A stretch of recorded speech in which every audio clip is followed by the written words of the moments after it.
Como todos ustedes saben, la ley 22 de 2011 establece entre sus objetivos primordiales simplificar trámites administrativos a las empresas y a las propias administraciones.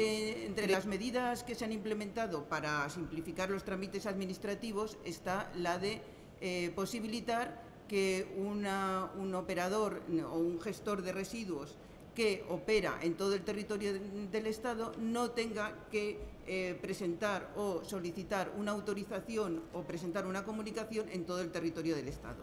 Es decir, lo que se pretende es que cualquier persona que quiera establecerse como gestor de residuos en España pueda presentar la información o autorizarse en una comunidad autónoma y que dicha autorización o dicha comunicación sea válida para todo el territorio del Estado.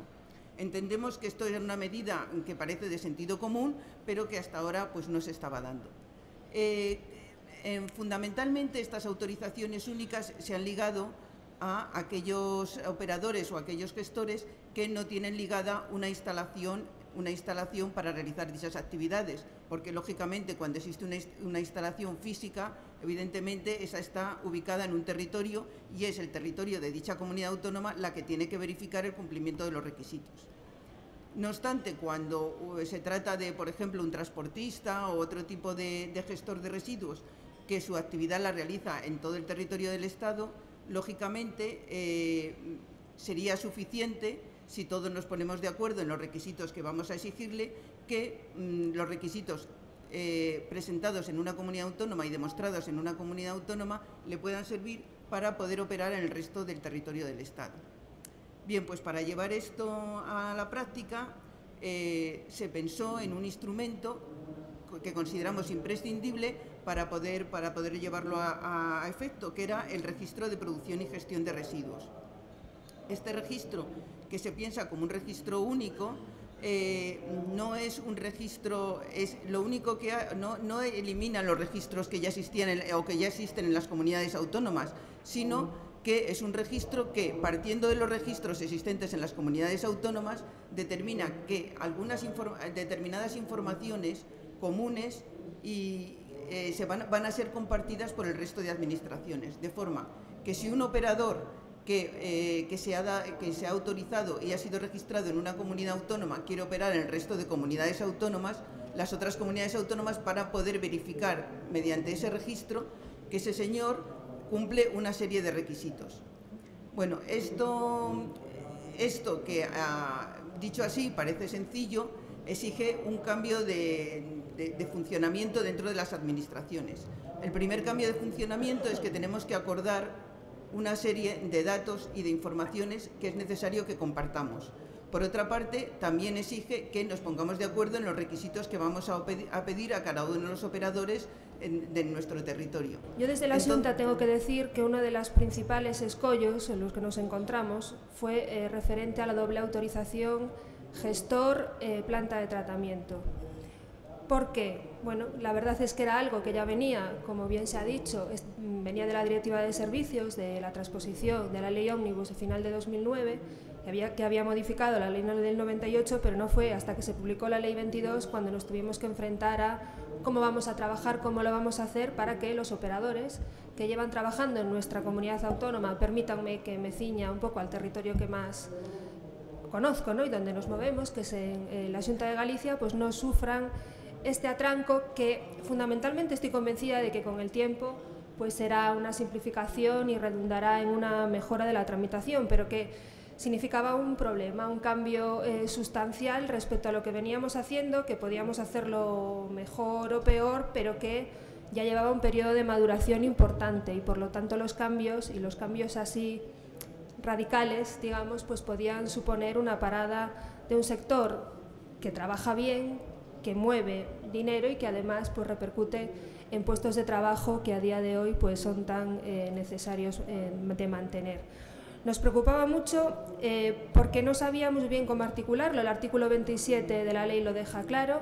Por un lado hay que autorizar la instalación, por otro lado el operador, la autorización vale para todo el territorio nacional, el régimen de garantías financieras estaba ligado al operador. Bueno, con el tiempo, con el trabajo, un trabajo arduo que Yo creo que es una pena porque a veces aquí quedan las administraciones públicas en un papel feo, si me permiten, ¿no? Parece como que no estamos trabajando suficientemente bien porque no se plasman los resultados, pero lo cierto es que a través de la Comisión de Coordinación y de todos los grupos de trabajo que se han creado, en los que participamos activamente todas las comunidades autónomas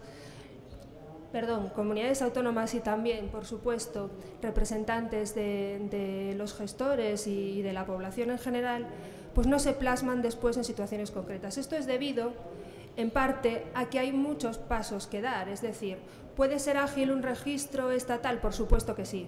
¿Pero de dónde partimos? Pues partimos de registros autonómicos que han ido funcionando bien. ¿Nos tenemos que poner de acuerdo? Por supuesto.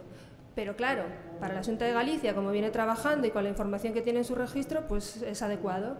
Pues me imagino que para la Agencia de Residuos, que también lleva muchísimos años, como el resto de comunidades autónomas, pues tienen su sistema, tienen su modelo y es difícil, bueno, no es que sea difícil llegar a acuerdos, lo que pasa es que mientras no se llegue al acuerdo uno no va a invertir recursos y trabajo en hacer algo que luego pues no se plasme y no se concrete, ¿no?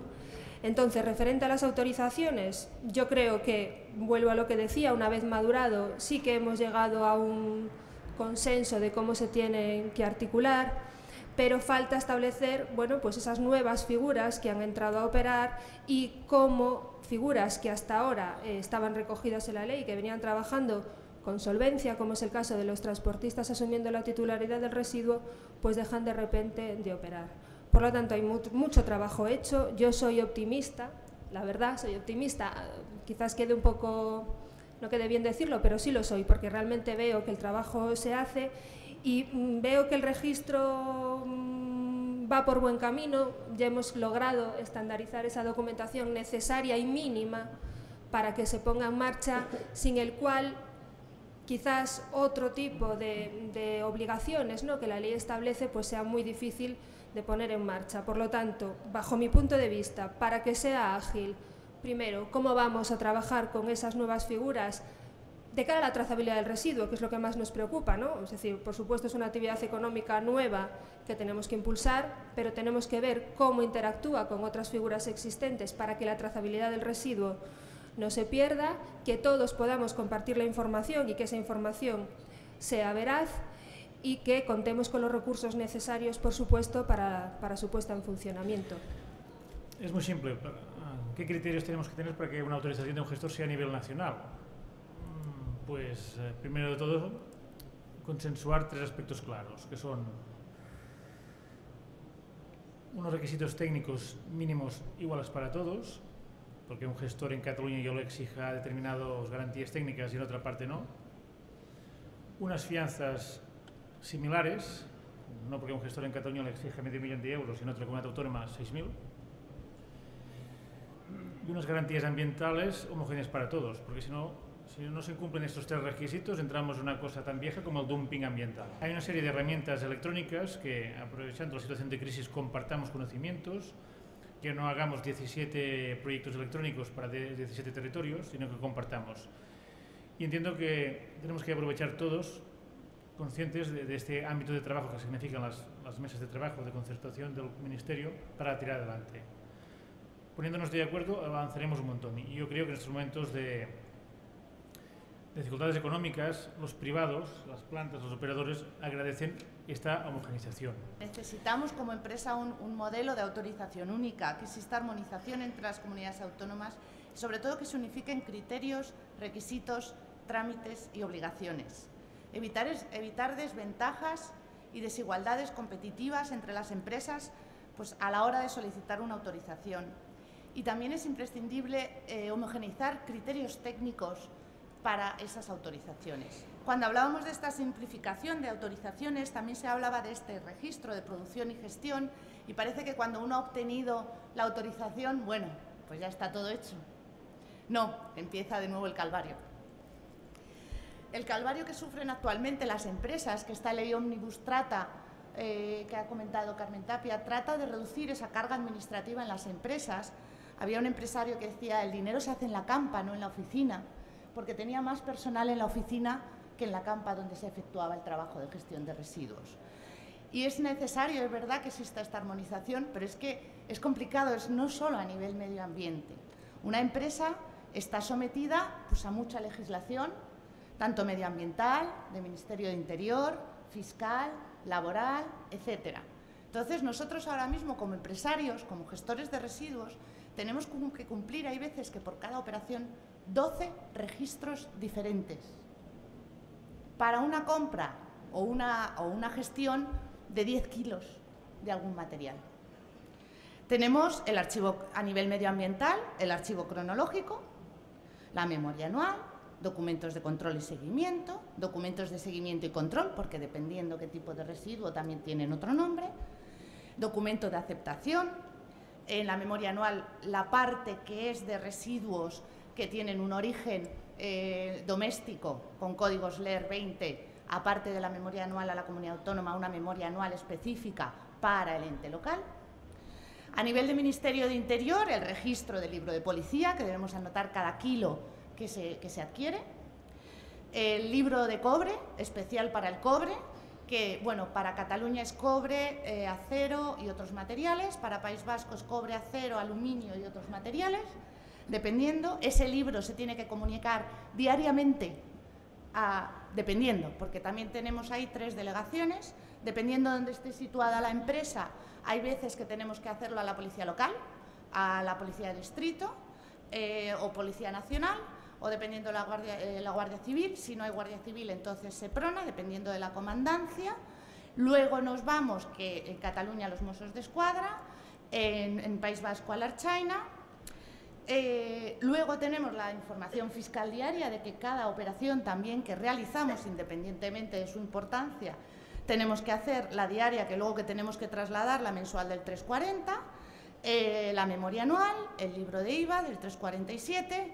Entonces, esto, señores, es lo que debe cumplimentar una empresa cuando realiza una operación. Primera, es que no nos pueden dar o no pueden aplicar el nuevo régimen porque hay que esperar a otras cosas. Por ejemplo, al registro único esto. Bueno, hay una nota interior del propio Ministerio enviada a las comunidades donde los servicios jurídicos dicen taxativamente que no hay régimen transitorio ni vacatio leyes. No soy abogado, pero lo entiendo. Con lo cual me sorprende que todavía muchas comunidades autónomas sigan diciendo que hay que esperar a que pasen determinadas cosas, como son los criterios que tenéis que definir esa comisión, para que nos puedan tramitar esas licencias con validez para todo el territorio nacional. Yo creo que no hacía falta una consulta, pero vamos, yo no soy abogado y lo entendía que no hacía falta ninguna condicionante especial para poderlo aplicar. Aunque esto hace referencia al régimen de comunicaciones, el régimen de autorizaciones tampoco establece nada, con lo cual no sé si hay que hacer otra consulta más o podemos interpretar que eso ya tiene plena vigencia en este momento. Esa es la primera.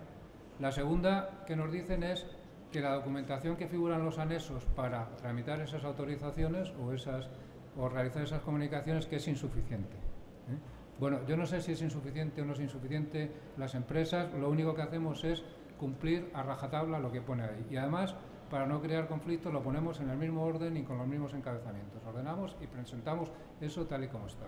Entonces yo, sinceramente, me cuesta mucho creer que haya que interpretar esas cosas. Ha habido un Congreso de los Diputados, ha habido un Senado, ha habido una tramitación parlamentaria y ha habido una ley que se ha publicado. Si es mucho o es poco, pues será, si lo preguntamos a los gestores diremos que es mucho, las administraciones dicen que es poco, pero lo que es lo que es. Por lo tanto, entrar ahora en disquisiciones de si además hay que aportar no sé qué cosa o hay que aportar no sé cuánto, volvemos otra vez a la heterogeneidad comentada anteriormente por Alicia, donde cada comunidad autónoma va a completar esa lista con lo que considere adecuado.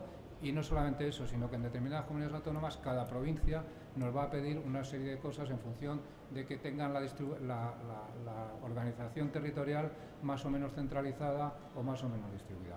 Y el tercero, la tercera es no un requerimiento, sino una pregunta que nos dice: oye, ¿cómo te voy a dar una autorización y si no te puedo controlar? Porque la tienes que pedir donde tienes tu sede social y claro, se supone que puedes actuar en cualquier otro sitio, ¿no? Entonces yo creo que ese no es una pregunta para nosotros. Habéis contestado que estáis poniéndoos de acuerdo, pero lo que no podemos es sufrir nosotros esas consecuencias. Yo como me hacen una pregunta le contesto, perdona a la gallega, un poco que dicen que contestáis con otra pregunta, le digo, no sé cómo me han podido dar un carnet de conducir si no me preguntaron qué coche iba a llevar. Vamos a ver, aquí se da una autorización para que gestiones unas instalaciones en función de una documentación que te han pedido, nada más, y eso es lo que hacemos.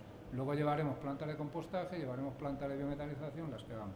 Y termino diciendo que también nos alegramos mucho cuando se diferenciaba entre la autorización a la empresa operadora y a la propia instalación, porque era un problema permanente que teníamos. También ahí hay interpretaciones para todos los gustos y seguimos encontrándonos en comunidades autónomas que nos dicen que el operador de la planta tiene que tener todas las autorizaciones de una determinada instalación. Galicia acaba de comentar que lo estáis pensando y que ha creado algunos problemas. Yo no sé si es que soy muy simple o que como sé tan poco derecho no me entero de nada, pero leo la directiva Omnibus, leo la ley que la transpone, leo la ley de residuos y creo que establece muy claramente las dos diferencias. Y vuelvo a poner un ejemplo. Los camiones que tenemos en las empresas, aunque los lleve una determinada persona, tiene que tener unas autorizaciones, unos permisos el camión y otro tiene que tener el conductor su licencia o su permiso de conducir. Entonces no mezclemos las churras con las merinas ahora que las hemos separado. Está muy claro que hay unos permisos para una autorización de una planta y la ley, además, para que no dejen ninguna duda, dice a continuación, si el operador es el titular de la planta, entonces unifíquense esas dos autorizaciones en una única. O sea que podemos darle muchas vueltas, pero bajo el punto de vista de la asociación que represento, el régimen está ahora clarísimo.